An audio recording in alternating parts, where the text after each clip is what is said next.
श्रीमद् भगवत गीता अध्याय 2 सांख्य योग। जय श्री कृष्णा। दोस्तों, जीवन तो हर कोई जीता है, परंतु इसको सही तरीके से जीने का सलीका किस किस को आता है, यही ध्येय है हमारी इस गीता का। मैं सांवर चौधरी भगवान श्री कृष्ण को प्रणाम करते हुए अपना कर्म शुरू करता हूँ। तो आप लोग भी इसमें शामिल हो जाइए और संपूर्ण एकाग्रता के साथ आखिर तक ध्यानपूर्वक सुनिए। तो पहले अध्याय में आपने अर्जुन का विषाद, दुख तथा परेशानी को जाना। अब भगवान श्री कृष्ण अर्जुन के उन तमाम प्रश्नों के उत्तर देंगे।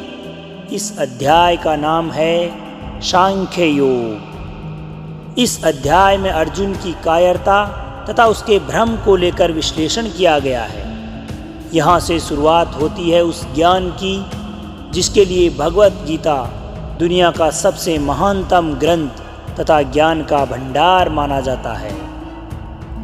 संजय उवाच तं तथा कृपयाविष्टं श्रुपूर्णाकुलेक्षणं विषीदन्तीमिदं वाक्यम् उवाच मधुसूदनः। संजय कहते हैं, उस प्रकार करुणा से युक्त, आंसुओं से परिपूर्ण तथा व्याकुल नेत्रों वाले शोक युक्त उस अर्जुन को भगवान देखते हैं। अर्जुन दुख से घिरा हुआ है, आशा खत्म हो चुकी है और हिम्मत टूट चुकी है, तथा ऐसे में कृष्ण उसे समझाना शुरू करते हैं। दोस्तों, जहाँ युद्ध का वर्णन होना चाहिए था, वहाँ दुख और विषाद का माहौल है। अर्जुन की आंखों में आंसू तथा मन में निराशा है। ये बहुत ही हैरानी की बात थी। धृतराष्ट्र या संजय कोई भी ऐसी आशा नहीं कर रहे थे। अर्जुन का दुख देखकर श्री कृष्ण जवाब देने के लिए तैयार होते हैं। दोस्तों, यही है गीता।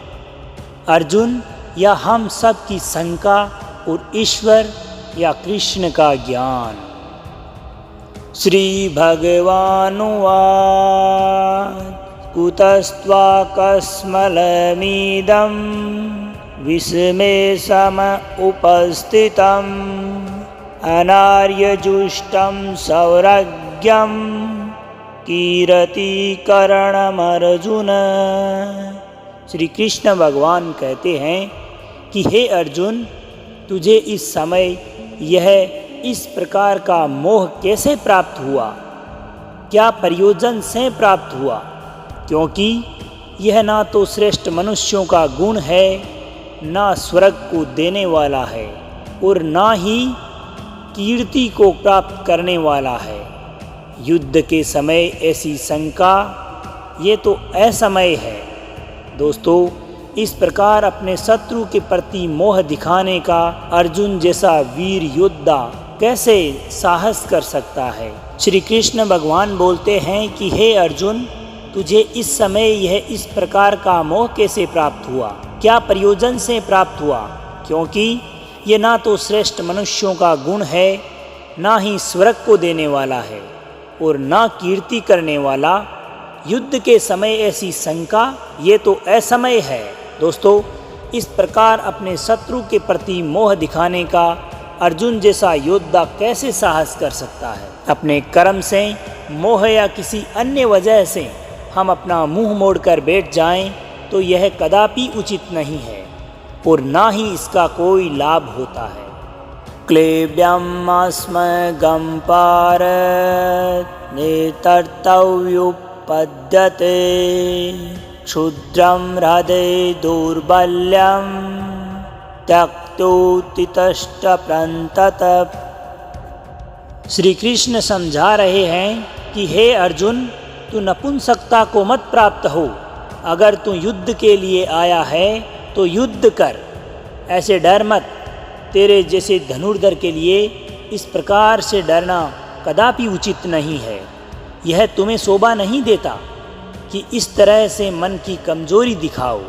दोस्तों, श्री कृष्ण का यहाँ नपुंसकता का अर्थ है शक्तिहीनता, कमज़ोर हो जाना, युद्ध से मुंह मोड़ लेने वाली बात कर रहे हैं।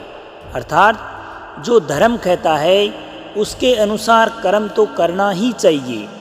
स्वयं को कमज़ोर मानकर कर्म को छोड़ देना यह कभी भी उचित नहीं है। इसलिए बुरे समय में जब कभी हमें कोई भी आशंका सताए तो यही बात हमें सदैव याद रखनी चाहिए कि मन की दुर्बलता को छोड़ हमें सिर्फ अपने उस कर्म की ओर अग्रसर होना चाहिए जो हम करने के लिए आए हैं। अर्जुन उवाच कथं भीष्ममहं संख्ये द्रोणं च मधुसूदन इषुभिः प्रतियुत्तस्यामि पूजार्हा वरिसूदन। अर्जुन अपने मन में चल रही शंका स्थिति के बारे में कहते हैं कि हे मधुसूदन, मैं रणभूमि में किस प्रकार भीष्म पितामह और गुरु द्रोणाचार्य के विरुद्ध लड़ूं, जिनसे मैंने जीवन में सब कुछ सीखा है, जो मेरे लिए सबसे बड़े हैं, उन पर मैं कैसे बाण चला सकता हूँ माधव। और दोस्तों, यहाँ पर अर्जुन का कहने का तात्पर्य है जो कि असल में सुनने में गलत नहीं लगता। अर्जुन जिनकी पूजा करते हैं, जिन पूजनीय लोगों से आशीर्वाद प्राप्त कर वो बड़े हुए हैं, अपने पितामह या अपने गुरु पर वो बाण कैसे चला सकते हैं। लेकिन युद्ध का तो यही काम है। बाण शत्रु तथा अपने में भेद नहीं करता। जब वो चलता है तो प्राण लेने के इरादे से, जिसे करने में इस वक्त अर्जुन असमर्थ हो रहे हैं। गुरून् हत्वा हि महानुभावान् छिद्र्यो भोक्तं भैक्ष्यम्पिह लोके हत्वार्थकामास्तु गुरूनिहेव भुञ्जीये भोगान् रुधिरप्रदिग्धान्। दोस्तों, अर्जुन की दुविधा गलत नहीं लगती जब वह ऐसा कहते हैं कि इन महानुभाव गुरुजनों को ना मारकर मैं इस लोक में दीक्षा का अन्न खाकर भी जीना कल्याणकारी मानता हूँ। यहाँ पर अर्जुन कहते हैं कि इन गुरुजनों को मारकर इस दुनिया में किसी भी प्रकार का लाभ ले लूँ तो उसका क्या फ़ायदा है। अपने इन लोगों को मारकर उससे अर्थ, धन, लोभ, धन धान्य तथा ऐश्वर्य ये सब तो मैं प्राप्त कर लूँगा, लेकिन इन सब से मुझे क्या प्राप्त होगा। दोस्तों, अर्जुन ही नहीं, दुनिया में न जाने कितने ऐसे लोग हैं जिन्हें ये लगता है कि परिवार भी ना छूटे और मोक्ष भी प्राप्त हो जाए, परंतु ऐसा कदापि संभव नहीं है। न चेतद्विघ्नः कतरन्नुगर्यो यद्वा जयाम यदि वा नो जयेयुः यानेव हत्वा न जिजीविषाम सते अवस्थितः प्रमुखे धृतराष्ट्रः।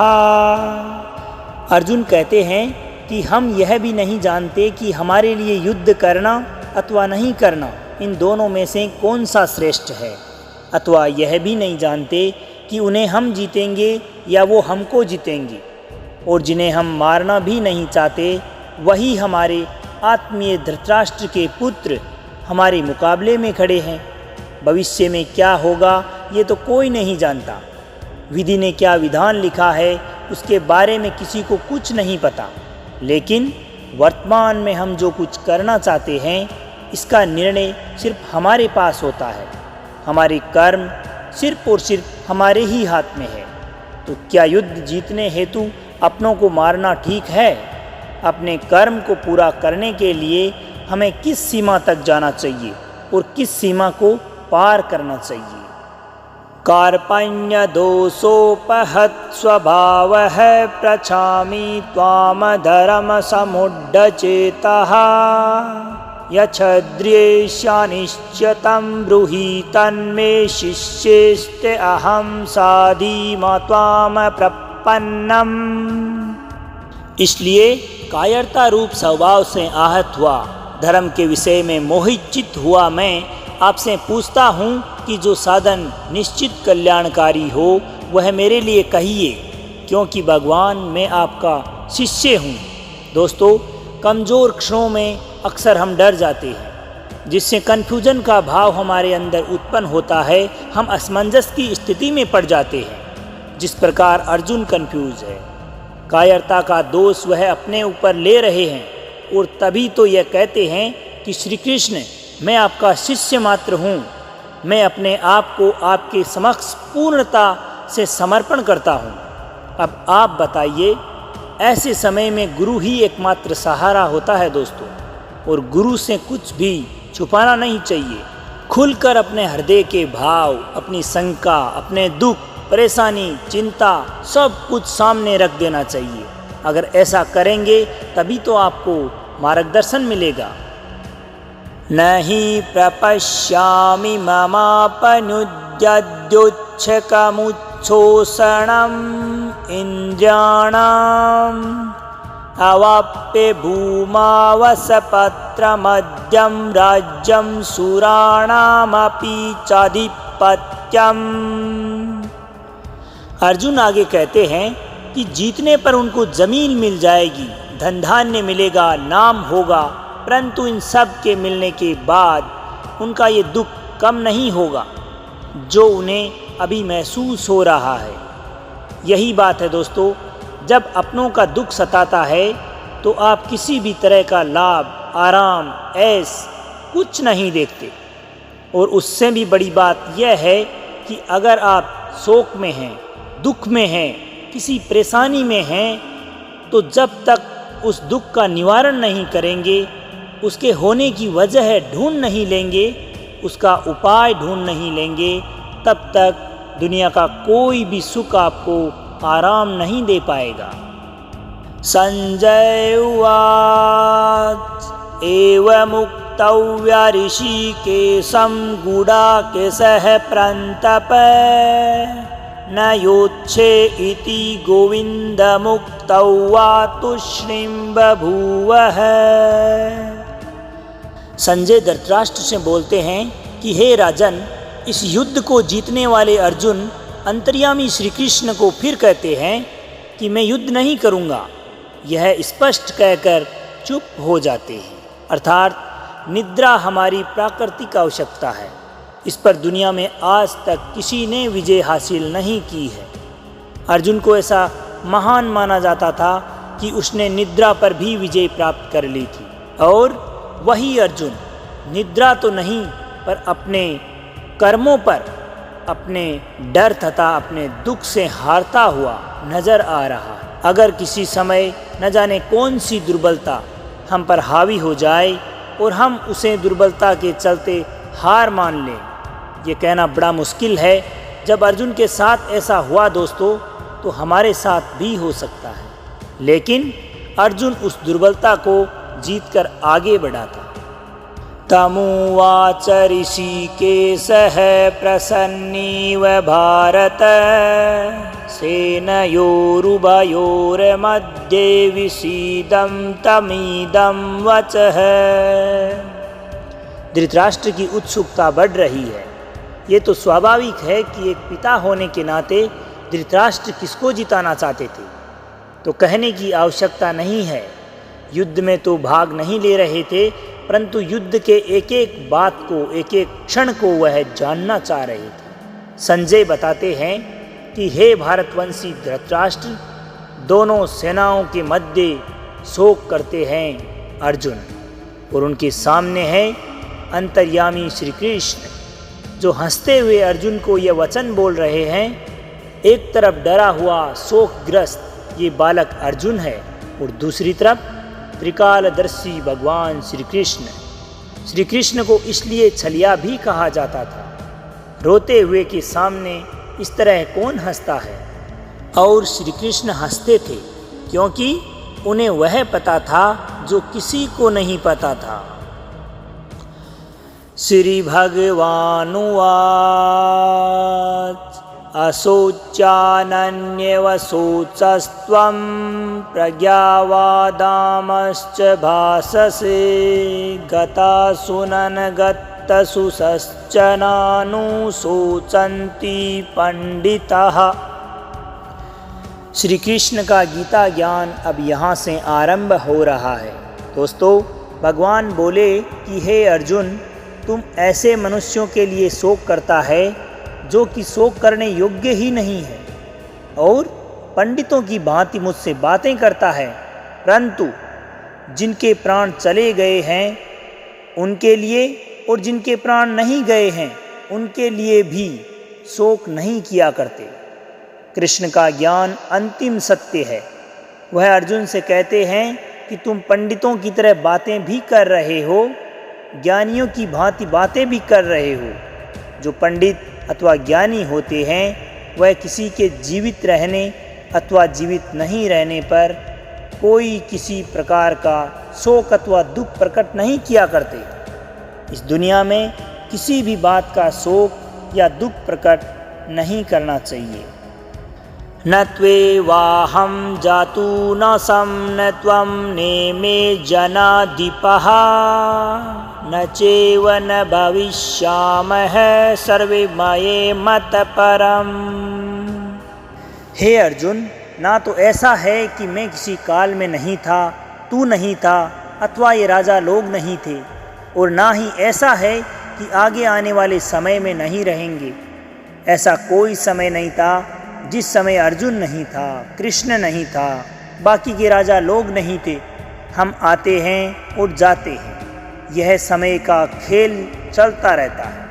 ये बात अर्जुन अथवा हमारे जैसे दुनियादारी की बातों में उलझे लोगों के लिए समझना बहुत मुश्किल है दोस्तों। और इसी दुनियादारी की उलझन से भगवान श्री कृष्ण हमें बाहर निकालना चाह रहे हैं। ये तो समय चक्र का फेर है दोस्तों, यह सदैव चलता ही रहेगा। इसमें हमारे जैसे, अर्जुन के जैसे, श्री कृष्ण के जैसे लोग होते हैं। आने वाले समय में भी हम तीनों होंगे और इसी प्रकार का ये खेल फिर से होगा। देहिनो अस्मिन् यथा देहे कौमारं यौवनं जरा तथा देहांतर प्राप्तिरधीरस्तत्र न मुह्यति। श्री कृष्ण जीवन का खेल समझाते हुए कहते हैं कि जिस प्रकार जीवात्मा इस हमारे शरीर में बालकपन में, यौवनावस्था में और वृद्धावस्था में होती है, उसी प्रकार दूसरे शरीर की प्राप्ति होती है। इस विषय में सोचकर जो धीर पुरुष होते हैं वो कभी विचलित नहीं होते। हमारी आत्मा तो वहीं रहती है, परंतु शरीर बचपन से लेकर बुढ़ापे तक सदैव बदलता रहता है, और इस प्रकार नए जन्म में पुनः नया शरीर मिलता है। दोस्तों, श्री कृष्ण कहते हैं कि इस प्रकृति का नियम ही बदलाव है। जो वर्तमान के क्षण में है वह अगले ही पल में बदल चुका होगा। आपको चाहे वह दिखे या ना दिखे, आप चाहे उसे महसूस करें या ना करें, परंतु बदलाव तो निश्चित है। जब बदलाव ही नियम है तो ऐसे नियम के लिए दुखी क्यों होना। और जो नहीं बदलता है उसे कहते हैं आत्मा। आत्मा की इस परिभाषा को ध्यान से समझ लीजिए कि मानव शरीर को मिला ऐसा अवयव जो अनंत काल तक नष्ट नहीं हो सकता, वही आत्मा है। शरीर बदलता है दोस्तों, परंतु आत्मा कभी नहीं बदलती, सदैव निरंतर बनी रहती है। मात्रा स्पर्शस्तु कौन्तेय शीतोष्णः सुख दुःखदः आगमापायिनो अनित्यस्ताम् अस्तिस्तिक्षः भारत। हे कुंती पुत्र, सर्दी गर्मी सुख दुख को देने वाले इंद्रिय और विषयों के संयोग की उत्पत्ति विनाशशील और अनित्य है। इसलिए हे भारत, उनको तू सहन कर। जिन्हें हमारी इंद्रियां महसूस करती है वह सर्दी गर्मी या सुख दुख तो सदैव आते जाते रहते हैं। इनमें कोई निरंतरता नहीं है, हमेशा नहीं रहते ये। उनके विषय से जुड़ कर के हमें भूख, नींद, सुख, दुख, सुकून, बेचैनी जैसी फीलिंग्स आती है। लेकिन ये सब हमारे शरीर से जुड़ी बातें हैं जो इस शरीर के साथ ही खत्म हो जाने वाली है। परंतु जो ख़त्म नहीं होता उसे कहते हैं आत्मा। यम ही न व्यथे अनन्यते पुरुषुम पुरुषरभ सम दुख सुखम धीरम सो अमृतत्वाय कल्पते। क्योंकि हे पुरुष श्रेष्ठ, दुख सुख को एक समान समझने वाले जिस धीर पुरुष को यह इंद्रिय तथा विषयों के संयोग व्याकुल नहीं करते, वह मोक्ष के योग्य होता है। जो दुख सुख को बराबर समझे, दोनों हालातों में एक समान रहे, वही जीवन में आगे बढ़ता है और सदैव खुश रहता है। चाहे जितनी भी आपकी आयु हो, जीवन में पीछे मुड़कर देखिए, न जाने कितनी ही बार आप सुख दुख से होकर गुजरे होंगे। कभी बेतहासा खुशी हुई होगी तो कभी किसी नुकसान का, किसी के अपने के चले जाने का गम हुआ होगा, जिस पर आप फूट फूट कर रोए भी होंगे। और आगे आने वाले जीवन में भी ऐसा होता ही रहेगा। जिस प्रकार शीतल जल वाली नदी में अनेकों प्रकार के प्रदूषक कारक सम्मिलित हो जाते हैं, परंतु फिर भी उसका पानी एक स्थान पर ठहरता नहीं है, वह एक समान वेग से निरंतर बहती रहती है। उसी प्रकार ज्ञानी मनुष्य इस बात को मानते हैं कि जीवन में दुख सुख तो आते जाते रहते हैं, क्योंकि ये जीवन भी एक प्रवाह है, उस नदी के जल के समान, जो कभी एक स्थान पर ठहराव नहीं करती। इसलिए दोस्तों, जीवन में आने वाले सुख दुख कठिनाइयों का शोक कभी नहीं करना चाहिए। नास्तो विद्यते भावो न भावो विद्यते सतः उभयोरपि द्रष्टो अनंत सत्वनयो अस्तत्वदर्शिभिः। श्री कृष्ण कहते हैं कि असत्य वस्तु की तो कोई सत्ता ही नहीं है और सत्य का अभाव नहीं। इस प्रकार इन दोनों ही तत्वों को तत्वज्ञानी पुरुषों द्वारा देखा गया है। दोस्तों, जो झूठ है, असत्य है, उसका कोई मूल्य नहीं है। मूल्य है तो सिर्फ सच्चाई का। समझदार लोग इस बात को समझते हैं, जिसका आना जाना लगा रहे, उस वस्तु के लिए कोई क्या शोक करे, क्या दुख करना उस चीज़ का जिसका कोई ठहराव ही नहीं है। जीवन में सुख गया तो दुख आने के लिए दरवाजे पर तैयार खड़ा है। एक के लिए दुख करेंगे तो आने वाली अच्छी खबर के लिए हमें खुशी भी होना पड़ेगा। लेकिन अगर आप ज्ञान को समझें तो पाएंगे कि ये दोनों ही भाव झूठे हैं। अपने जीवन में इन दोनों ही भावों का कोई मूल्य नहीं। अगर मूल्य है तो सिर्फ सच्चाई का, अर्थात आत्मा का, जो निरंतर है, तो केवल और केवल यही सत्य है। अविनाशी तु तद्विद्धि येन सर्वमिदं ततं विनाशं व्ययस्येन कश्चित् कर्तुमर्हति।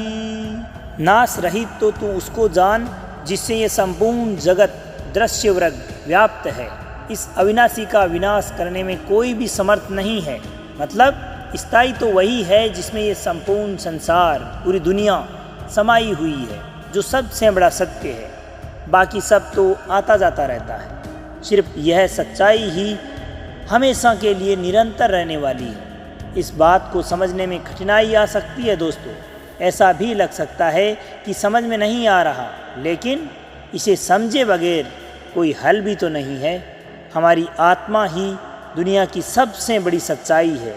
यही आत्मा हमारे भीतर है, और जब यह आत्मा बाहर है तो पूरी दुनिया में हमें जो भी दिखाई देता है ना, वह सब इसी में समाया हुआ है। अंतवंत इमे देहा नित्यशोक्ता शरीरिण है अनासीनो अप्रेमेयस्य तस्माद्युद्धस्व भारत। सबसे बड़ी सच्चाई अगर कुछ है तो वह है हमारी आत्मा, जो सदैव अमर रहने वाली है। बाकी सब तो मिटने वाला है। ये हमारा शरीर, ये भाव, ये सब कुछ नष्ट हो जाने वाला है। कृष्ण कहते हैं कि हे भारतवंशी अर्जुन, युद्ध कर, क्योंकि यह आत्मा अमर है, इसका मरना संभव नहीं है। इसलिए आत्मा को सबसे बड़ी सच्चाई कहा गया है।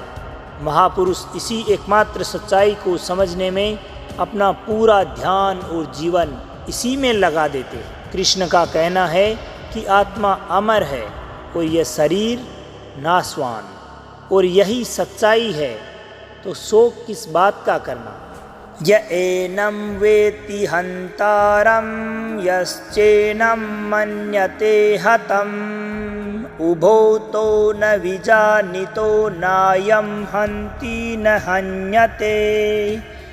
जो मनुष्य इस आत्मा को मारने वाला समझता है तथा जो इसको मरा हुआ मानता है, वे दोनों ही नहीं जानते, क्योंकि यह आत्मा वास्तव में न तो किसी को मारती है और न किसी के द्वारा मारी जाती है।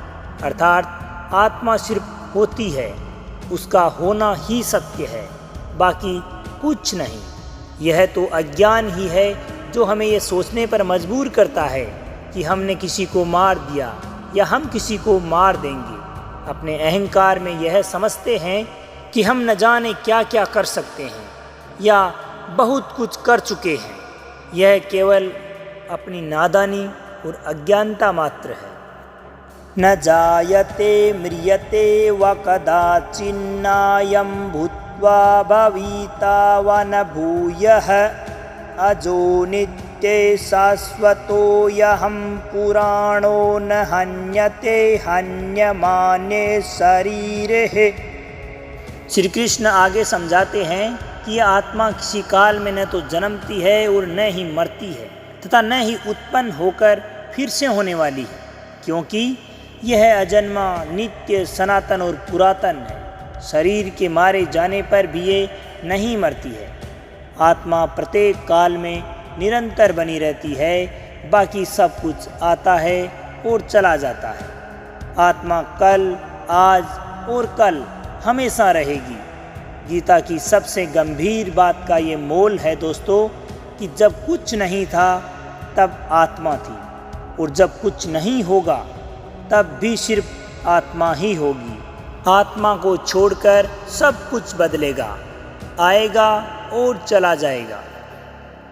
वेदा विनाशिनं नित्यं य एनमजं व्यं खतं स पुरुषः पार्थ कं घातयति हन्तिकम्। हे प्रतापुत्र अर्जुन, जो पुरुष इस आत्मा को नाश रहित, नित्य, अजन्मा और अव्यय मानता है, वह पुरुष कैसे किसी को मरवाता है और कैसे किसी को मारता है। इस बात को मानता है कि आत्मा ही सबसे बड़ा सत्य है, वह किसी को कैसे मार सकता है या कैसे किसी को मरवा सकता है। बात को समझने का मतलब है कि ब्रह्म रूपी सत्य को समझना। ब्रह्म को समझना, सत्य से अधिक हम झूठ को महत्व देते हैं, आत्मा से अधिक हम इस नश्वर शरीर को महत्व देते हैं। ये जो नाशवान शरीर मिट्टी से बना हुआ है और अग्नि में जलकर अंततः है इसी मिट्टी में विलीन होना है, हम इसी को महत्व देते हैं, आत्मा को नहीं, जो हमेशा थी, सदैव और निरंतर बनी रहेगी। इसलिए हमें महत्व देना है तो वह आत्मा को। वासांसि जीर्णानि यथा विहाय नवानि गृह्णाति नीरो अप्राणि तथा शरीराणि विहाय जीर्णान्यानि संयाति नवानि देहि। जिस प्रकार मनुष्य पुराने वस्त्रों को त्याग कर दूसरे नए वस्त्रों को ग्रहण करता है, वैसे ही जीवात्मा पुराने शरीरों को त्याग कर दूसरे नए शरीरों में प्रवेश को प्राप्त करती है। मतलब आत्मा छोड़कर बाकी सब कुछ बदलता है, एकदम उसी प्रकार जिस प्रकार हम वस्त्र बदलते हैं। पुराने कपड़ों के फट जाने पर, उनके धागे धागे अलग हो जाने पर उनको जिस प्रकार से छोड़ दिया जाता है, त्याग दिया जाता है, उसी प्रकार अलग अलग कारणवश जब मृत्यु होती है और शरीर जीने लायक नहीं रहता, तब आत्मा और शरीर दोनों पृथक पृथक हो जाते हैं। अर्थात आत्मा इस नश्वर शरीर से अलग हो जाती है और किसी नव शरीर में प्रवेश कर जाती है। नैनं छिदन्ति शस्त्राणि नैनं दहति पावकः न चैनं क्लेद्यन्त्यापो न शोष्यति मारुतः। इस आत्मा को शस्त्र नहीं काट सकते, इसको आग नहीं जला सकती, इसको जल नहीं गला सकता और वायु इसको कभी सुखा नहीं सकती। आत्मा कोई वस्तु नहीं जो कट जाए, जल जाए, सूख जाए। आत्मा के इसी स्वरूप को श्री कृष्ण ने समझाते हुए यह बताया है कि जिस प्रकार कपड़ा फट जाता है, गल जाता है, उसी की भांति अगर आप आत्मा को किसी वस्तु समझते हो तो यह आपकी भूल है। उस आत्मा को आप दुनिया की किसी भी तुलनात्मक चीज़ से तुलना मत कीजिए। आत्मा किसी के जैसी नहीं, उसका कोई दूसरा उदाहरण संभव ही नहीं है। आत्मा अपने आप में विशेष और अनूठी है। वह हमेशा पहले भी थी और आगे भी निरंतर बनी रहेगी। अच्छेद्यो अयम दाह्यो अयम क्लेदो अशोष्येव च नित्य सर्वगतः स्थाणुरचलो अयम सनातनः। क्योंकि यह आत्मा अछेद्य है, इसमें छेद नहीं किया जा सकता। यह आत्मा अद्वैय है, इसे जलाया भी नहीं जा सकता। अकलेद्य अर्थात इसको गीला कर पाना असंभव है और निसंदेह अशोष्य है, मतलब इसको सुखाया भी नहीं जा सकता। यह आत्मा नित्य सर्वव्यापी अचल स्थिर रहने वाली और सनातन है। सनातन मतलब क्या होता है दोस्तों? जो हमेशा से है और सदैव निरंतर बना रहेगा। आत्मा यही है। कृष्ण यह बात बताना चाहते हैं कि हम तो नश्वर है, हमारा जो शरीर है यह नाशवान है। इस पर ज़्यादा ध्यान देने की आवश्यकता नहीं है। हमें समझना चाहिए आत्मा को, जिसका नाश नहीं होता, तभी हमें मुक्ति मिलना संभव हो सकती है। वरना मोह और दुविधा में हम निरंतर फंसे रह जाएंगे, जैसे कि अभी अर्जुन फंसे हुए हैं दोस्तों, और अपना कर्म करने के लिए तैयार तक नहीं। अव्यक्तो अयम चिन्यतो अयम विकारयो अयमुच्यते तस्मादेवं विदित्वेनं नानुशोचितुमर्हसि। यह आत्मा अव्यक्त है, यह आत्मा अचिंत्य है और यह आत्मा विकार रहित कही जा सकती है। आत्मा में कभी कोई कमी नहीं होती दोस्तों। श्री कृष्ण आगे कहते हैं कि हे अर्जुन, इस आत्मा को उपर्युक्त प्रकार से जानकर तू शोक करने के योग्य नहीं है, अर्थात तुझे शोक करना उचित नहीं। आत्मा को व्यक्त इसलिए नहीं किया जा सकता क्योंकि इस आत्मा को हम अपने इंद्रियों से नहीं समझ सकते। इंद्रियां इस दुनिया के लिए है और जो वस्तुएं दुनिया में होती है उन्हीं का अनुसरण करते हुए ये इंद्रियां उनका ज्ञान हमें करवाती है। इंद्रियों से हम सुख, दुख, सर्दी, गर्मी, किसी को छूना, खाना, पीना, खट्टा, मीठा, स्वाद को चखना, ये तमाम प्रकार की जो क्रियाएं हैं इन्हीं को हम महसूस कर सकते हैं, परंतु आत्मा इन सब से परे है। अथ चैनं नित्यजातं नित्यं वमन्यसे मत्रं तथापि त्वं महाबाहो नैवं शोचितुमर्हसि। आत्मा का ये ज्ञान श्री कृष्ण अर्जुन को इसलिए दे रहे हैं कि जिनके लिए वह शोक कर रहा है, दुखी हो रहा है, वह व्यर्थ है। कृष्ण समझाते हैं कि हे अर्जुन, यदि तू इस आत्मा को सदा जन्मने वाला तथा सदा मरने वाला मानता है तो भी हे महाबाहु, तू इस प्रकार शोक करने योग्य नहीं है। अर्जुन, अगर आत्मा को जन्म लेने वाली तथा मरने वाली मानता है तो भी शोक करने का कोई प्रयोजन नहीं है। अगर अर्जुन आत्मा को शरीर की ही भांति जन्म लेने वाला तथा मृत्यु को प्राप्त होने वाला समझता है तो फिर भी युद्ध में मरने वालों के लिए शोक करने का कोई औचित्य नहीं है। जातस्त हि ध्रुवो मृत्युर्ध्रुवं जनमृतस्य च तस्मादपरिहार्यार्थेन त्वं शोचितुमर्हसि। श्री कृष्ण कहते हैं कि हे अर्जुन, अगर तू जानता है कि जो जन्म लेने वाला है उसकी मृत्यु निश्चित है और मरने वाले का जन्म होना भी निश्चित है, तो इससे तुम्हारा शोक करने के विषय पर तो कोई औचित्य ही नहीं। जन्म और मरण एक दूसरे से जुड़े हुए हैं। जिनने जन्म लिया है उनकी मृत्यु निश्चित है, तो फिर मरने वाले के लिए शोक क्यों? उसका मरना तो जन्म के साथ ही निश्चित हो चुका था। श्री कृष्ण आगे कहते हैं कि न जाने कितनी ही बार उन बातों के लिए शोक करते हैं जिनका होना निश्चित है, तो इसमें तो कोई समझदारी नहीं है। जो पहले से तय है वह तो होगा ही, और जो होना ही है उसके लिए शोक किस लिए करना? शोक करके अपने आप को दुर्बल अथवा कमज़ोर बनाने की क्या आवश्यकता है?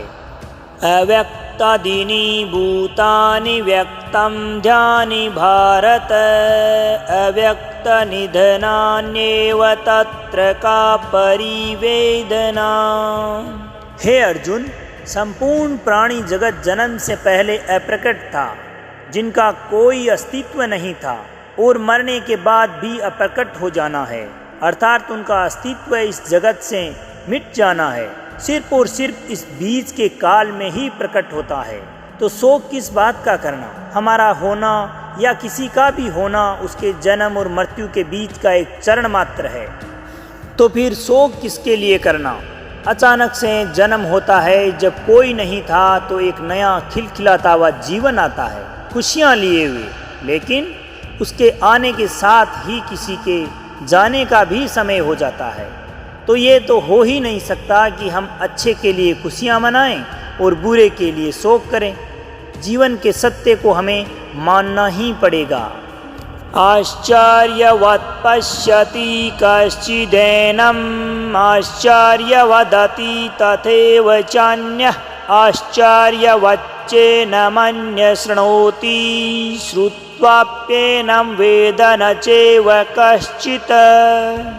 कोई एक महापुरुष ही इस आत्मा को आश्चर्य की भांति देखता है, और वैसे ही दूसरा कोई महापुरुष इसके तत्व को आश्चर्य की भांति वर्णित करता है, तथा दूसरा कोई आदि पुरुष इसे आश्चर्य की भांति सुनता है, और कोई कोई तो सुनकर भी इसको नहीं जानता। आत्मा को समझ पाना बेहद बेहद और बेहद मुश्किल काम है दोस्तों। कुछ तो आत्मा के बारे में सुनकर हैरान भी होंगे कि ऐसा कैसे हो सकता है। कोई हैरान होकर आत्मा का वर्णन करेगा, और हम में से कई लोग ऐसे भी होंगे जो सुनकर इस बात को समझ ही नहीं पाएंगे। बात को समझने की कोशिश कीजिए दोस्तों। न जाने कितनी ही बार हम लोग ज्ञान की बातें सुनते हैं, और कुछ समय बाद जैसे ही उन बातों का प्रभाव हमारे मस्तिष्क पे कम होता है, हम वापस अपने मोह माया के काम में लग जाते हैं। दोस्तों, इस मोह माया के चक्कर से यदि आपको निकलना है तो आपको इस आत्मा रूपी ज्ञान को समझना ही पड़ेगा। देहि नित्यमवद्योऽयं देहे सर्वस्य भारत, तस्मात् सर्वाणि भूतानि न त्वं शोचितुमर्हसि। हे अर्जुन, यह आत्मा सबके शरीर में सदा ही अवध्य है, इस कारण संपूर्ण प्राणियों के लिए तू शोक करने योग्य नहीं है। अवध्य का मतलब है कि आत्मा का कोई वध नहीं कर सकता, कोई इसे मार नहीं सकता। जब आत्मा अपने आप में एक सत्य है तो तू शोक किस बात का कर रहा है? दोस्तों, सबसे बड़ी बात जो सामने निकल कर आती है कि इस आत्मा को समझें कैसे। इसको समझना ही मोक्ष की प्राप्ति को पाना है दोस्तों। सर्वधर्मं पिचाव्यक्षं न विकम्पितुमर्हसि, धर्म्याद्धियुद्धाच्छिद्रो नक्षत्रियस्या न विद्यते। श्री कृष्ण अर्जुन को याद दिलाते हैं कि अपने धर्म को देखकर भी तू भय करने योग्य नहीं है, अर्थात तुझे भय नहीं करना चाहिए। एक क्षत्रिय के लिए धर्म युक्त युद्ध करने से बढ़कर कोई भी कल्याणकारी कर्तव्य नहीं है। दोस्तों, कृष्ण कहते हैं कि यदि हमने किसी कार्य को करने का संकल्प ले लिया है तो फिर उसमें डरना नहीं चाहिए। पूरे तन मन और दृढ़ निश्चय से उस कार्य को पूर्ण करने में लग जाना चाहिए। ज्ञान की बात यह है कि निश्चय कर लेने के बाद डरने का कोई महत्व ही नहीं होता। उस कार्य को करना ही हमारा अंतिम ध्येय बन जाता है। यद्रच्छा चोपन्नाम स्वर्गद्वारं पावर्तं सुखिनः क्षत्रिया पारतः लभन्ते युद्धमिदृश्यम्। हे पार्थ, अपने आप प्राप्त हुए तथा खुले हुए स्वर्ग के द्वार के समान इस प्रकार के युद्ध को भाग्यवान क्षत्रिय लोग ही कर पाते हैं। युद्ध को, चुनौती को खुलेआम स्वीकार करने में ही सबसे बड़ी खुशी है। दोस्तों, श्री कृष्ण युद्ध को स्वर्ग का खुला हुआ द्वार बता रहे हैं। हमारे लिए भी ये बात इस प्रकार से लागू होती है कि अगर हमारे जीवन में कोई चुनौती आती है, कोई चैलेंज हमारे सामने आता है, तो उस चुनौती को हमें मोक्ष मानकर पूर्ण कर लेना चाहिए। क्षत्रिय वह है जो युद्ध में अपना धर्म निभाए। अगर आपकी कामना, आपका प्रयास आपके लिए युद्ध है, तो एक क्षत्रिय की तरह आपको भी अपने धर्म को पूरा करना चाहिए। अथ चेत्त्वमिं धर्म्यं संग्रामं न करिष्यसि ततः सर्वधर्मं कीर्तिं च हित्वा पापमवाप्स्यसि। किंतु यदि तू इस धर्म युक्त युद्ध को नहीं करेगा तो स्वधर्म और कीर्ति को खोकर पाप को ही प्राप्त होगा। कृष्ण चेतावनी दे रहे हैं कि यदि हमने चैलेंज और चुनौती को स्वीकार करने से मना कर दिया है, युद्ध को स्वीकार नहीं किया, तो फिर उसके बदले में सिर्फ पाप मिलेगा।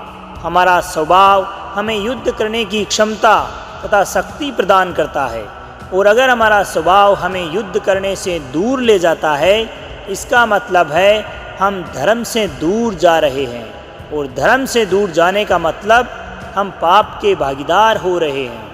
अकीर्तिं चापि भूतानि कथिष्यन्ति ते अव्यां संभावितस्य चाकीर्तिर्मरणादतिरिच्यते। श्री कृष्ण अर्जुन से कहते हैं कि हे अर्जुन, सब लोग तुम्हारी अनंत काल तक रहने वाली अपकीर्ति का भी चिंतन करेंगे, और किसी भी माननीय पुरुष के लिए अपकीर्ति मृत्यु से बढ़कर है। यानी युद्ध करने से इनकार कर दिया तो उससे बड़ी बेइज्जती, उससे बड़ा अपमान और कुछ नहीं हो सकता। एक स्थिति में अगर कुछ लोगों की भीड़ में आप जाते हैं तो लोग आपको देखकर आपकी प्रशंसा करते हैं, और दूसरी स्थिति में यदि आप कहीं जाते हैं तो लोग आपको अपमान की दृष्टि से देखते हैं और आप अपनी ही नज़रों में गिर जाते हैं। आपको क्या स्वीकार है, यश और कीर्ति या बेइज्जती तथा अपमान? युद्ध को छोड़ देने का मतलब ही अपमान है। भयाद्रणादुप्रान्तं मश्यन्ते त्वमहारतः येषां च त्वं बहुमतो भूत्वा यास्यसि लाघवम्। अर्जुन, जिनकी दृष्टि में तू पहले बहुत सम्मानित होकर अब अगर लघुता को प्राप्त होगा तो वे महारथी तुझे युद्ध से हटा हुआ एक कायर मानेंगे। दोस्तों, अर्जुन को सभी एक महान योद्धा मानते थे, और अगर वह युद्ध से हट जाता तो उसको एक कायर मानते। अर्जुन हो या हम, युद्ध न करने में बहुत बड़ा अपमान होता है। अच्छा या बुरा, छोटा या महान, सब तुलना का खेल है। दोस्तों, इस खेल में हार जीत तो होती ही है। इसके अलावा युद्ध क्षेत्र में कौशल दिखाना भी एक बहुत बड़ी बात होती है, और यदि कोई युद्ध से ही मुंह मोड़ ले तो समाज में उसे कहीं स्थान प्राप्त नहीं होता। अवाच्यवादामश्च बहुन् वदिष्यन्ति तवाहितः निदन्तस्ताव सामर्थ्यं ततो दुःखन्त्रं नु किम्। आपके बैरी, आपके शत्रु, आपके विपक्षी तो सदैव केवल इसी ताक में रहते हैं कि कब आपकी निंदा कर सकें। युद्ध से भागकर उन्हें ऐसा मौका क्यों देना? हे अर्जुन, तेरे बैरी लोग तुम्हें युद्ध से भागा हुआ मानकर ना कहने वाले वचन भी कहेंगे और तुम्हारा अपमान भी करेंगे। तुम्हारे चारों तरफ ही देखिए दोस्तों, आपकी निंदा करने वाले लोगों की कोई कमी नहीं होगी। अगर ये मौका आप खुद ही उन्हें परोस देंगे तो सोचिए उन्हें कितनी खुशी होगी। तो फिर हमें ऐसा मौका उनको देने की क्या आवश्यकता है। हतो वा प्राश्यसि सौरगं जित्वा वा भोक्ष्यसे महीं तस्मादुत्तिष्ठ कौन्तेय युद्धाय कृतनिश्चयः। या तो तू युद्ध में मारा जाकर स्वर्ग को प्राप्त होगा अथवा संग्राम में जीतकर पृथ्वी का राज्य भोगेगा। इस कारण हे अर्जुन, तू युद्ध के लिए निश्चित करके खड़ा हो जा। आज की दुनिया में किसी भी बात को सोचकर देखिए दोस्तों, जब आप पूरे जी जान से खेल रहे होते हैं तब आप हार जीत की चिंता नहीं करते, क्योंकि आप अपना सब कुछ इस तरह झोंक चुके होते हैं कि जीतने पर नाम होता है तथा हारने पर भी आप दूसरों से सम्मान ही पाते हैं, क्योंकि आपने अपने धर्म के लिए युद्ध किया है। इसलिए चुनौतियों से कभी भी मुंह नहीं मोड़ना चाहिए। सुख दुखे समे कृत्वा लाभालाभो जया जयो ततो युद्धाय युजस्व नैवं पापं वाप्स्यसि। जय पराजय, लाभ हानि और सुख दुख को समान समझकर उसके बाद युद्ध के लिए तैयार हो जा। इस प्रकार युद्ध करने से हे अर्जुन तू पाप को प्राप्त नहीं होगा। दोस्तों, अगर आप अपनी चुनौतियों का सामना करने में अपना सर्वस्व लगा देते हैं तो जीतने पर तो सब कुछ आपको मिलता ही है, लेकिन हारने पर भी आपको कभी अफसोस नहीं होता, निराशा नहीं होती, क्योंकि आपके पास जो कुछ भी था वह आपने युद्ध में अथवा चैलेंज का सामना करने में लगा दिया। अब इस स्थिति को बड़े ध्यान से देखिए।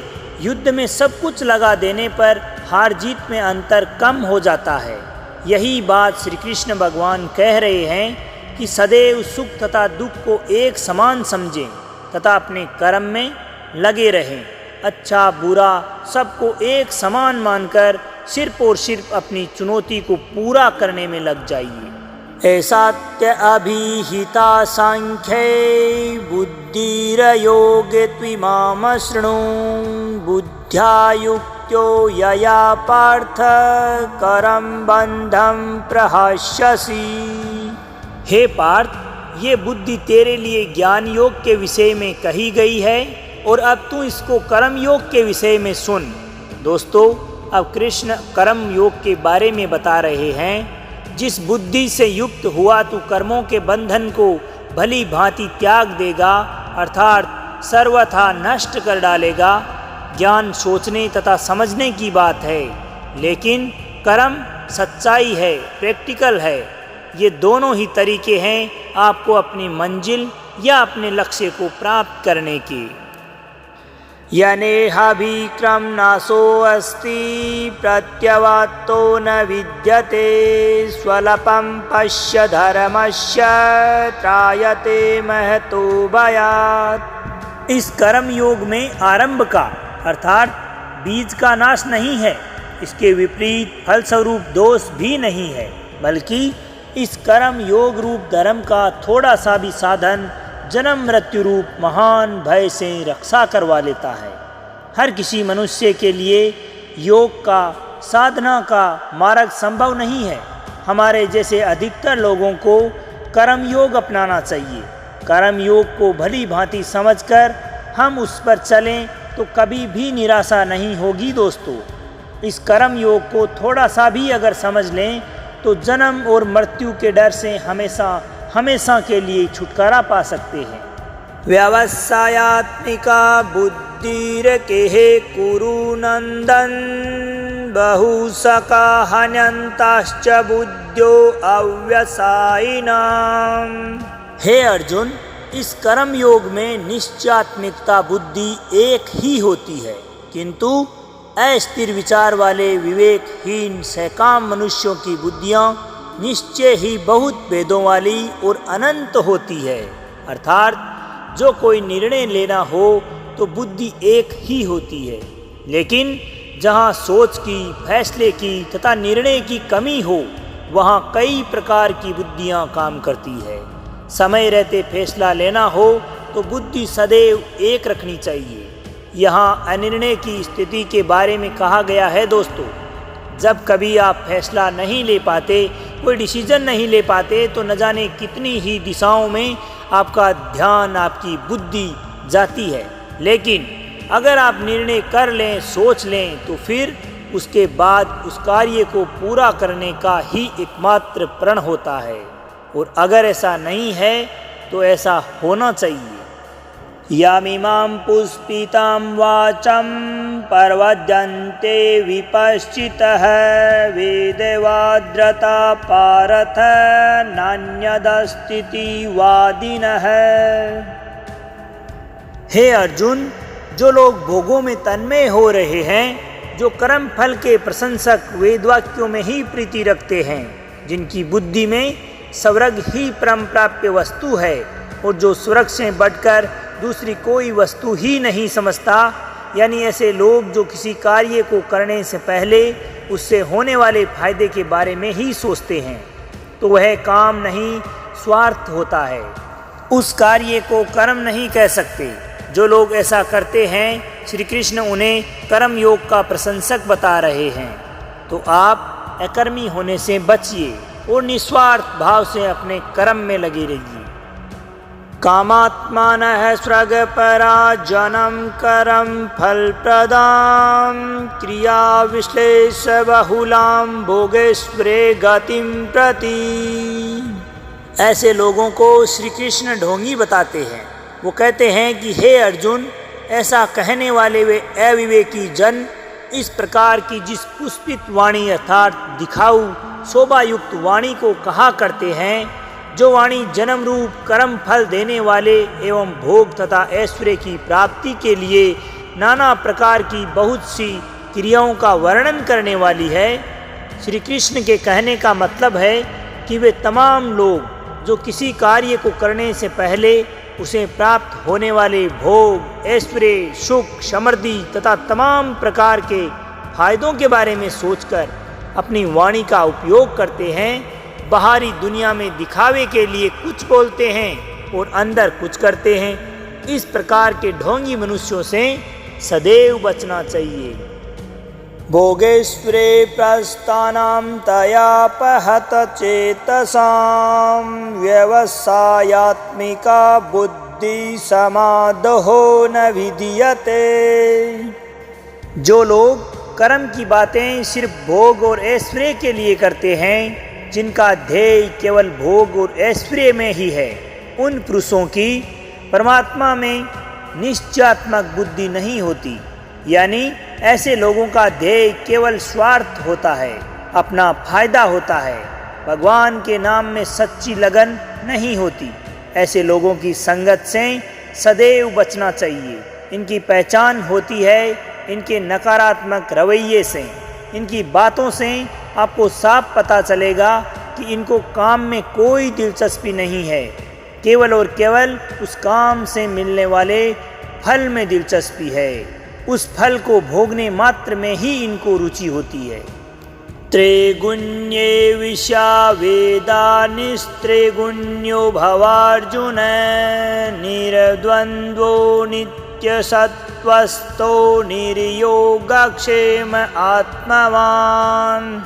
हे अर्जुन, वेदों के कर्म कांड हमारी प्रकृति के 3 गुणों से जुड़े हुए हैं। इसलिए तू उन भोगों एवं उनके साधनों में आसक्तिहीन, हर्ष, शोध आदि द्वंद्वों से रहित नित्य वस्तु परमात्मा में स्थित योग तथा क्षेम को न चाहने वाला, अर्थात जो वस्तु तुम्हारे पास नहीं है उसे प्राप्त करने की लालसा तथा जो वस्तु तुम्हारे पास है उसे सुरक्षित रखने की कामना करने वाला और स्वाधीन अंतःकरण वाला बन।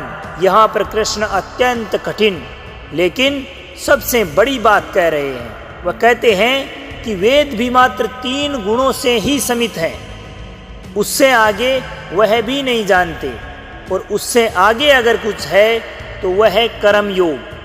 उनका कहना है कि कर्म करो, लेकिन उसमें आसक्ति तथा अपने सुख दुख से लगाव मत रखो, अर्थात कभी भी कर्म फल की इच्छा नहीं रखनी चाहिए। यावानर्थ उद्दीपाने सर्वतः संपलुप्तोदके तावान् सर्वेषु वेदेषु ब्राह्मणस्य विजानतः। बेहद बड़े जलाशय के प्राप्त हो जाने पर छोटे जलाशय में मनुष्य का जितना प्रयोजन रहता है, इस तरह से जिसने अगर ब्रह्म तत्व को समझ लिया तो उसके लिए वेदों की कोई आवश्यकता ही नहीं है। पोथी पढ़ पढ़ जगमुआ पंडित बयान कोई। पोथी अर्थात वेदों को पढ़ने से ही आपको सफलता मिलेगी, ये सोचना गलत है। कर्म योग तो उस बड़े तालाब की भांति है कि अगर ये मिल गया तो छोटे तालाबों की आवश्यकता तो आपकी स्वतः ही खत्म हो जाएगी। कर्म का खेल इतना बड़ा है कि उसके सामने सब कुछ छोटा पड़ जाता है, लेकिन कर्म को आपको समझना पड़ेगा कि आखिर कर्म होता क्या है।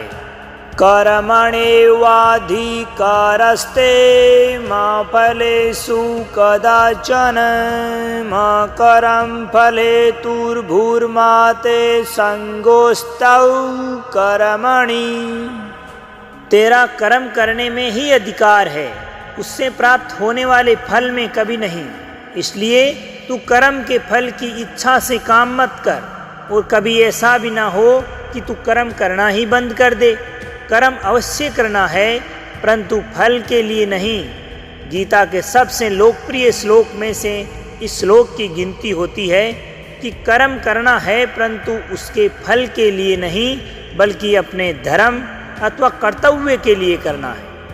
योगस्थः कुरु कर्माणि संगते कृत्वा धनंजय सिद्ध्यति सिद्ध्यौ समो भूत्वा सामत्वं योग उच्यते।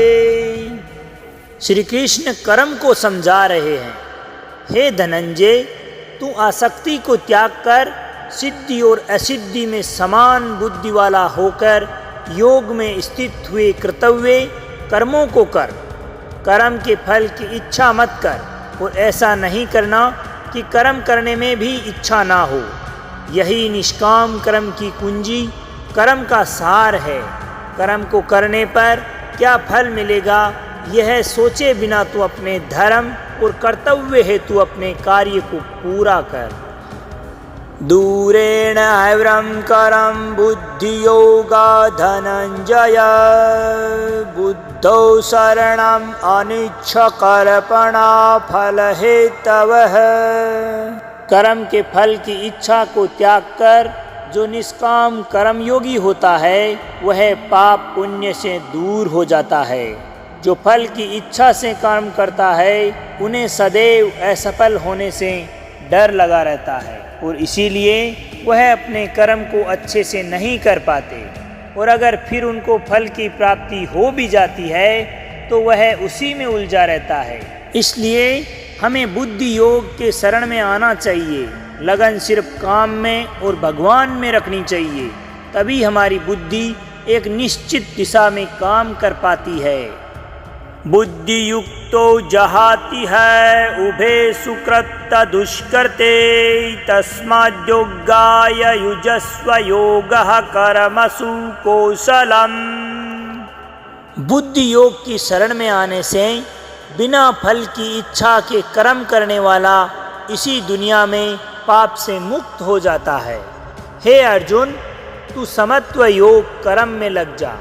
यहाँ समत्व योग का मतलब है कि कोई भी ऐसा कार्य इसके बारे में आपकी एक समान बुद्धि इस प्रकार से हो कि चाहे ये काम होने पर मुझे फल की प्राप्ति हो अथवा नहीं, इससे मुझे कोई फर्क नहीं पड़ता। इस कार्य को करना मेरा कर्तव्य है और यही मेरा धर्म है। इसी सोच को समस्त योग कहा जाता है। इसलिए बस तू अपना कर्म, अपना कर्तव्य करता रहे। कर्म जम बुद्धि युक्ता ही फलम त्यक्ता मनीषिणः जनम बंध विनीर मुक्ता पदम गच्छन्त्य नामयम्। एक साधारण मनुष्य कर्म करके उसके फल को ग्रहण कर खुश होता है, प्रसन्न होता है और तत्पश्चात दूसरे फल के लालच में फिर से पुनः लग जाता है। इसमें फल के बारे में सोचना मात्र ही प्रधान है और यही गलत बात है। अगर आप अपनी सारी शक्ति, क्षमता और इच्छा सिर्फ कर्म करने में लगाएं तथा फल को भूल जाएं, तो क्या होगा? आपका ध्यान केवल और केवल आपके कर्म में होगा, आपके कर्तव्य में होगा। आप उस कर्म को बेहतर ढंग से कर पाएंगे, आपकी तरक्की होगी। और बात रही फल की, तो सोच कर देखिए, अगर आपने कर्म किया है तो फल आखिर जाएगा कहाँ? यदा ते मोह कलीलं बुद्धिरव्यतितरिष्यति तदा गन्तसि निर्वेदं श्रोतव्यस्य श्रुतस्य च। कर्म के फल का मोह हो या रिश्तों का मोह, चाहे धन तथा ऐश्वर्य का मोह हो, यह मोह ही हमें फंसाता है।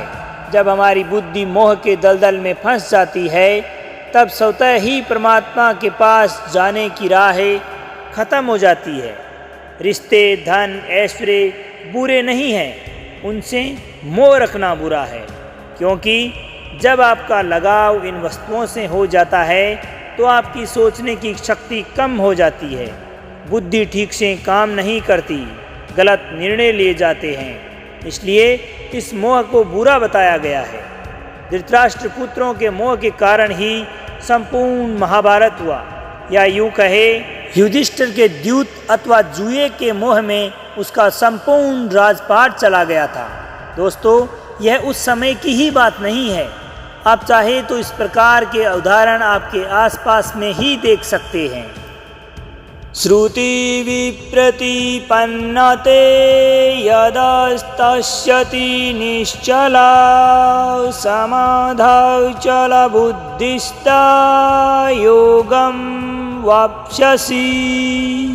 जितने प्रकार के लोग होते हैं उतने ही किस्म की बातें होती है, और जितनी बातें होती है उतने ही तरीके से हमारी बुद्धि सोचती है। जब दिमाग, बुद्धि एकाग्र होकर किसी एक कार्य में लग जाती है, उस कार्य को पूर्ण करना ही हमारा ध्येय बन जाता है, तो इसे ही योग, एकाग्रचित्ता अथवा कंसंट्रेशन कहते हैं। योग मुद्रा में एकाग्रचित्त होकर ध्यान करने को ही समाधि कहते हैं। और आपने किसी कार्य को पूर्ण कंसंट्रेशन के साथ अगर किया है, तो मैं दावे के साथ कह सकता हूँ कि वह कार्य अवश्य पूरा होगा। अर्जुन उवाच स्थिति प्रगस्य का भाषा समाधिस्तस्य केशव स्थितधि किं प्रभासेत किमासित व्रजेत किम। अर्जुन पूछते हैं कि हे माधव, समाधि में लीन हुए परमात्मा को प्राप्त स्थिर बुद्धि पुरुष के क्या लक्षण होते हैं? वह स्थिर बुद्धि पुरुष कैसे बोलता है, कैसे बैठता है और कैसे चलता है? दोस्तों, आप यह जरूर जानना चाहेंगे। जो लोग अपने अपने क्षेत्र में सबसे ऊपर पहुंचते हैं, अव्वल आते हैं, उनकी सफलता का रहस्य क्या होता है? यही बात अर्जुन भी जानना चाहते हैं कि जो स्थिर बुद्धि वाले होते हैं वह अपनी बुद्धि को एक जगह लगा देते हैं। उन पुरुषों की पहचान क्या होती है? श्री भगवानुवाच प्रजहाति यद कामन सर्वान् पार्थमनोगतान् आत्मैवात्मना तुष्टः स्थितप्रज्ञस्तदुच्यते। श्री भगवान बोले, हे अर्जुन, जिस काल में ये पुरुष मन में स्थित संपूर्ण कामनाओं को भली भांति त्याग देता है और आत्मा से आत्मा में ही संतुष्ट हो जाता है, उस काल में वह स्थित प्रज्ञ कहा जाता है। भगवान श्री कृष्ण ने बताया था कि आत्मा ही सबसे बड़ी सच्चाई है। मोह, इच्छा या कामना को त्यागना ही आत्मा के पास आने का नाम है। जिसको संतुष्टि तथा शांति के लिए किसी दूसरे पर आश्रित नहीं रहना पड़ता, वही अपनी कामना का त्याग कर सकता है। दोस्तों, जरा सोचिए कि आपको अपनी खुशी तथा शांति के लिए किसी अन्य की आवश्यकता पड़ सकती है। दुखे स्वनुद्विग्नमना सुखे सुविगत स्पृह वितराग भय क्रोधस्थिति धीर मुनिरुच्यते।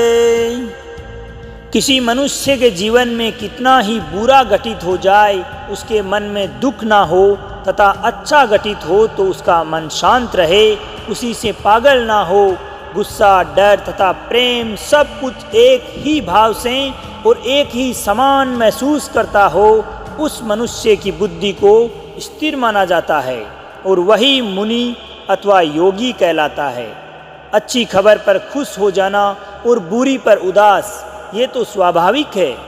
यदि किसी जानवर को भी हम कुछ खाने के लिए दे देते हैं तो वह खुश हो जाता है, और अगर हम छीन लेते हैं तो वह बुरा मान जाता है। लेकिन इन सब से जो ऊपर उठ जाता है, अलग अलग अवस्थाओं में जो अपने स्वयं के हालात नहीं बदलता, यानी कि उसकी बुद्धि स्थिर है, वह मनु है, वह एक योगी कहलाने के लायक है। य सर्वत्रानभिस्नेहस्तप्ताय शुभाशुभं नाभिनन्दति न द्वेष्टि तस्य प्रज्ञा प्रतिष्ठता। जिसमें लगाव नहीं है, शुभ हो या अशुभ, अच्छा हो या बुरा, जो दोनों स्थितियों में एक समान देखता है, वही अपनी बुद्धि को स्थिर रखता है। इस श्लोक के माध्यम से श्री कृष्ण समझा रहे हैं कि अलग अलग स्थिति में किसी प्रकार से अपने आप को, अपनी बुद्धि को स्थिर रखा जाता है। कैसे हम संयम और धैर्य से अपने जीवन में अनुशासन ला सकते हैं, अन्यथा चारों तरफ या तो दुख का हाहाकार होगा या लोग खुशी के मारे झूम रहे होंगे। यदा संरते चायं कुर्मोऽङ्गनीव सर्वशः इन्द्रियाणीन्द्रियार्थेभ्यस्य तस्य प्रज्ञा प्रतिष्ठता। जिस प्रकार से कछुआ अपने अंगों को समेट लेता है, वैसे ही पुरुष जब इंद्रियों को इंद्रिय वशों से हटा लेता है, तब उसकी बुद्धि स्थिर हो जाती है। यानी इस दुनिया में रहते हुए भी दुनियादारी से अपने आप को बचाना ही बुद्धि को स्थिर रखता है। किसी के सामने आप स्वादिष्ट खाना रखें तो क्या वह अपने आप को रोक पाएगा? किसी के सामने अगर आप महंगे आभूषण तथा डिजिटल गैजेट्स रखें तो क्या वह अपने आप को इनसे दूर रख पाएगा? ना, ये संभव नहीं है दोस्त।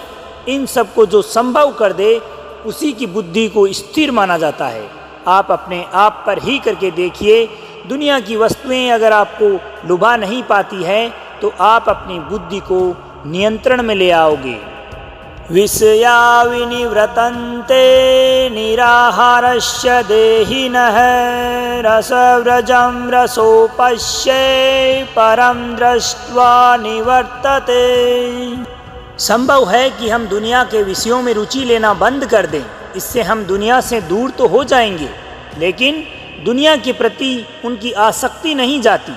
कहने का तात्पर्य है कि मन की इच्छा को समाप्त करना है, आसक्ति को खत्म करना है, और अगर ऐसा करना है तो बुद्धि स्थिर होगी। श्री कृष्ण कहते हैं कि मान लीजिए आप दुनिया की वस्तुओं को अगर ना भी बोल देते हैं तो भी क्या आपका मन उन्हीं में लगा हुआ है? आसक्ति, इच्छा को ही तो खत्म करना है, तभी तो मोह खत्म होगा, और इस दुनिया से लगाव को ही मोह कहते हैं। यत्तो यप्पि कौन्तेय पुरुषस्य विपश्चितः इंद्रियाणि प्रत्माथिनी हरन्ति प्रसभं मनः।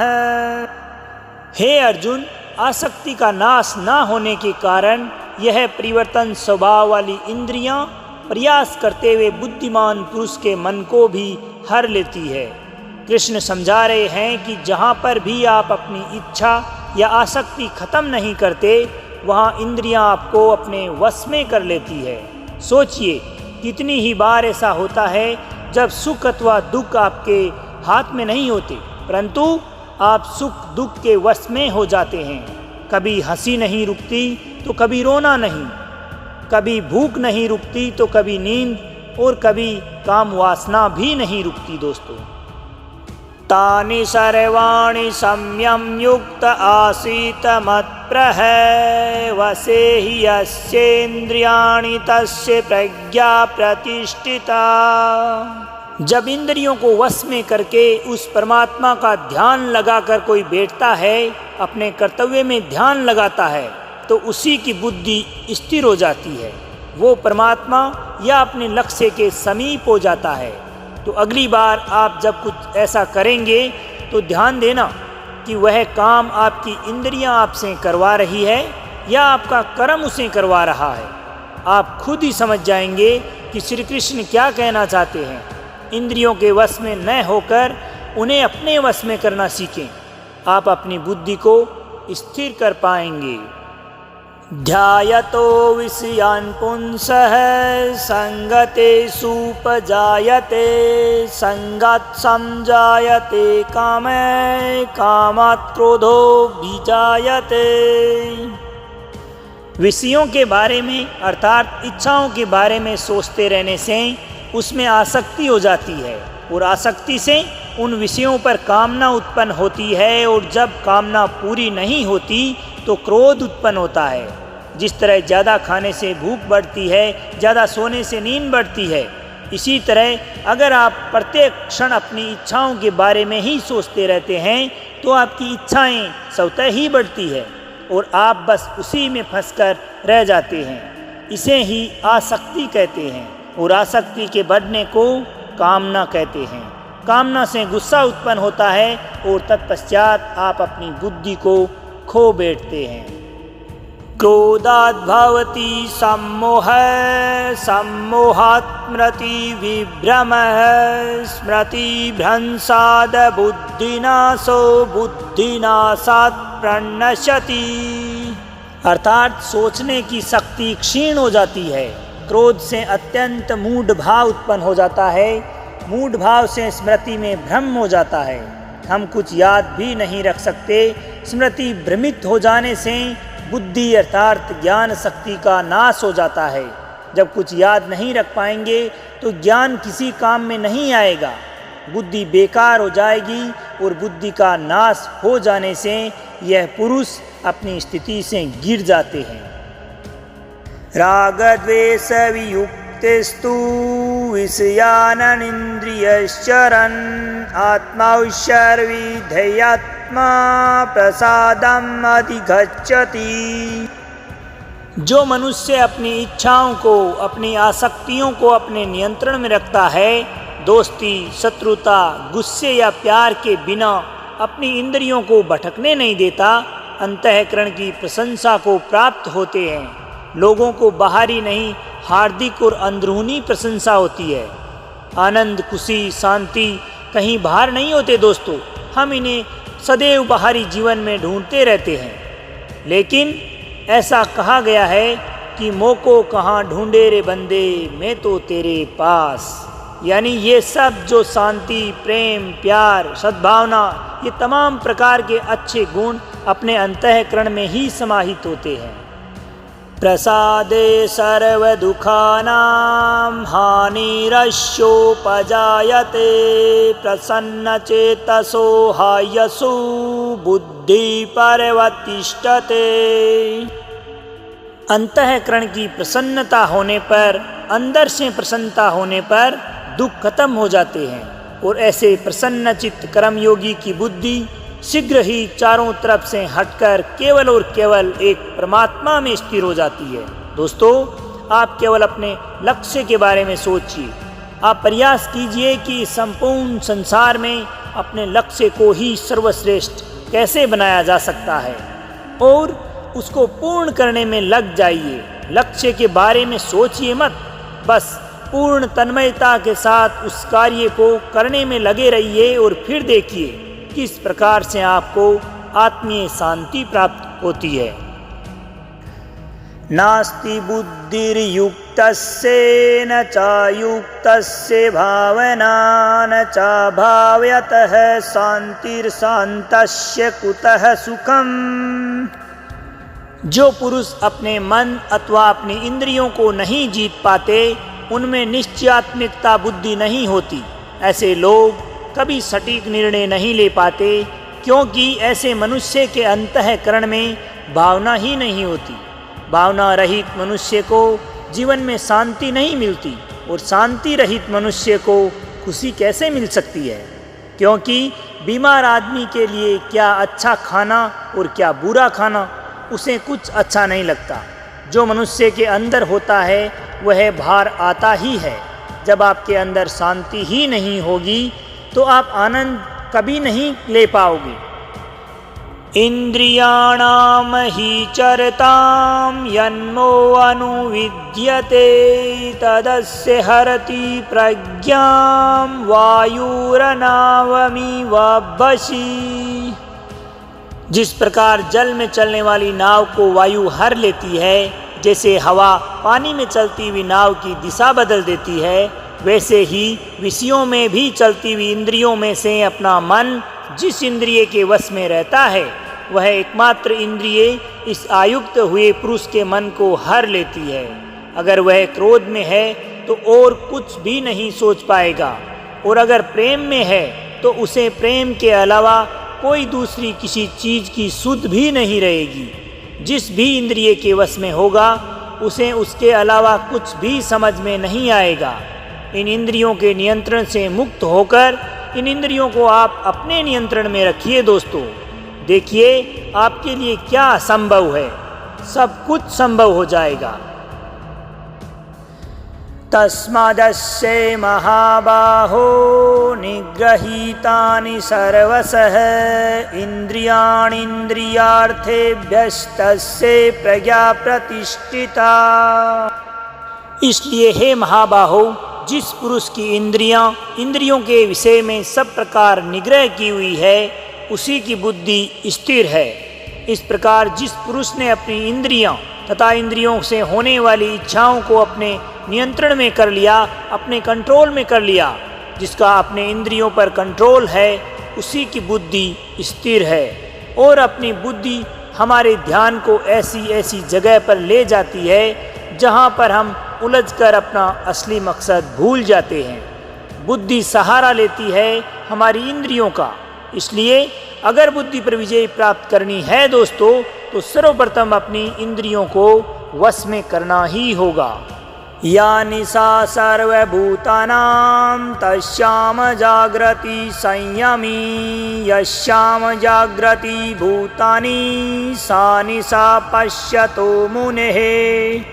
संपूर्ण प्राणियों के लिए जो रात्रि के समान है, उस नित्य ज्ञान स्वरूप परमानंद की प्राप्ति में स्थित प्रज्ञ योगी जागता है। और जिस नाशवान सांसारिक सुख की प्राप्ति में सब प्राणी जागते हैं, परमात्मा के तत्व को जानने वाले मुनि के लिए वह रात्रि के समान है। दोस्तों, श्री कृष्ण की ये बात बहुत गहरी है, लेकिन आपको समझनी ही पड़ेगी। जो हम सब के लिए रात है, उस रात में योगी परमात्मा के लिए, ज्ञान के लिए जागता है, साधना तथा तपस्या करता है। और जो सबके लिए सांसारिक सुख है, जिसके लिए संसार में हर कोई जागता है, वह तमाम सुख एक योगी के लिए रात्रि की भांति है। जब सब लोग सो रहे होते हैं तो एक मेहनती बच्चा रात भर जागकर पढ़ाई करता है, और फलस्वरूप वह बच्चा अपनी क्लास में अव्वल आता है।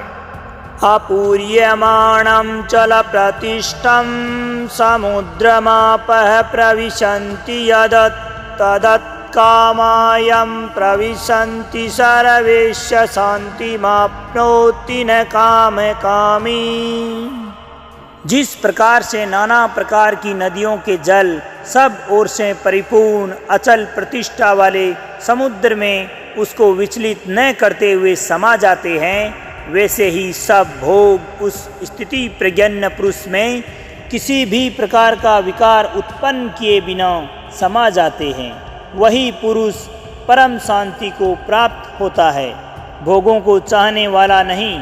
नदियाँ जब समुद्र में मिलती है तो समुद्र को विचलित नहीं करती। दोस्तों, इस प्रकार से स्थिर बुद्धि वाले पुरुष में सारी इच्छाएं, सारे भोग समा जाते हैं और उसे कदापि विचलित नहीं कर पाते। कई बार किसी के लिए कुछ कह देने पर आपको बुरा लगता है, आप अपना आपा खो देते हैं। इसका मतलब आपका अपने ऊपर नियंत्रण, कंट्रोल नहीं है। ऐसा समुद्र बनिए जिसमें कोई भी नदी विलीन होने पर समुद्र को कोई प्रभाव ना पड़े, किसी भी तरह की कोई कमेंट आपको कभी जीवन में विचलित न कर पाए। विहाय कामान्य सर्वान् पुम आश्चरति निस्पृह निर्ममो निरहंकार स शांतिमधिगच्छति।